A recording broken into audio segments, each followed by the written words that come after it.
Radhe Radhe friends. ओम गम गम गणपते नमः। ओम नमो भगवते वासुदेवाय। माघ महीना। माघ मास का महात्म्य अध्याय 6। माघ महीना 26 जनवरी से शुरू हो चुका है।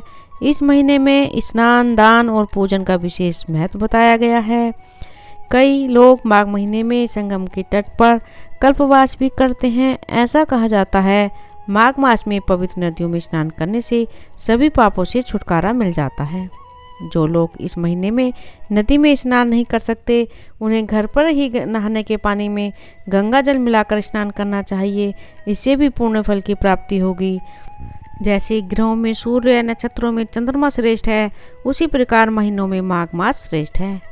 माघ में मूली का त्याग करना चाहिए। देवता और पितर को भी मूली अर्पण न करें। माघ में तिलों का दान जरूर करना चाहिए। विशेषतः तिलों से भरकर तांबे का पात्र दान देना चाहिए। जो माघ मास में ब्राह्मणों को तिल दान करता है, वह समस्त जंतुओं से भरे हुए नरक का दर्शन नहीं करता। माघ मास की विशिष्टता का वर्णन करते हुए महामुनि वशिष्ठ जी ने कहा है कि जिस प्रकार चंद्रमा को देखकर कमलिनी तथा सूर्य को देखकर कमल प्रस्फुटित होते हैं, उसी प्रकार माघ मास में साधु संतों महर्षियों के सानिध्य से मानव बुद्धि पुष्पित, पल्लवित और प्रफुल्लित होती है, यानी प्राणियों को आत्मज्ञान की प्राप्ति होती है। माघ मास महात्म्य 6वां अध्याय। पूर्व समय में सतयुग के उत्तम निषेध नामक नगर में हेमकुंडल नाम वाला कुबेर के सदृश धनी वैश्य रहता था, जो कुलीन, अच्छे काम करने वाला, देवता, अग्नि और ब्राह्मण की पूजा करने वाला, खेती का काम करता था। वह गो, घोड़े, भैंस आदि का पालन करता था।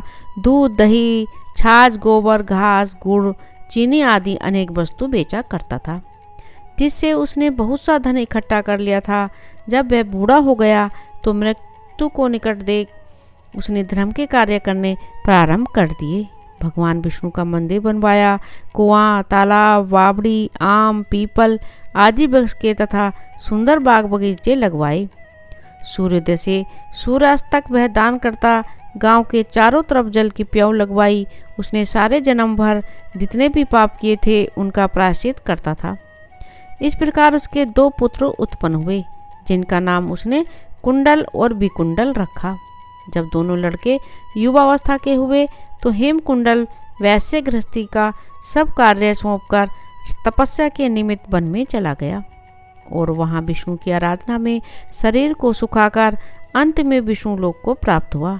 उसके दोनों पुत्र लक्ष्मी के मत को प्राप्त होकर बुरे कर्मों में लग गए।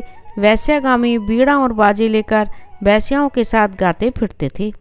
अच्छे सुंदर वस्त्र पहनकर, सुगंधित तेल आदि लगाकर, खुशामदियों से घिरे हुए, हाथी की सवारी और सुंदर घरों में रहते थे। इस प्रकार ऊपर बोए बीज के सदृश वह अपने धन को बुरे कामों में नष्ट करते थे। कभी किसी सत्पात्र को दान आदि नहीं करते थे, न ही कभी हवन, देवता या ब्रह्मा जी की सेवा तथा विष्णु का पूजन ही करते थे। थोड़े दिनों में उनका सब धन नष्ट हो गया और वह दरिद्रता को प्राप्त होकर अत्यंत दुखी हो गई। भाई, जन, सेवक, उपजीवी सब इनको छोड़कर चले गए। तब इन्होंने चोरी आदि करना आरंभ कर दिया और राजा के भय से नगर को छोड़कर डाकों के साथ वन में रहने लगे और वहां अपने तीक्ष्ण बाणों से वन के पक्षी, हिरण आदि पशु तथा हिंसक जीवों को मारकर खाने लगे। एक समय इनमें से एक पर्वत पर गाय, जिसको सिंह मारकर खा गया, और दूसरा वन को गया, जो काले सर्प के डसने से मर गया। तब यमराज के दूत उन दोनों को बांधकर यम के पास लाए और कहने लगे कि महाराज, इन दोनों पापियों के लिए क्या आज्ञा है। माघ मास महात्म्य 7वां अध्याय अगली वीडियो में अवश्य सुने। राधे राधे। ओम नमो भगवते वासुदेवाय।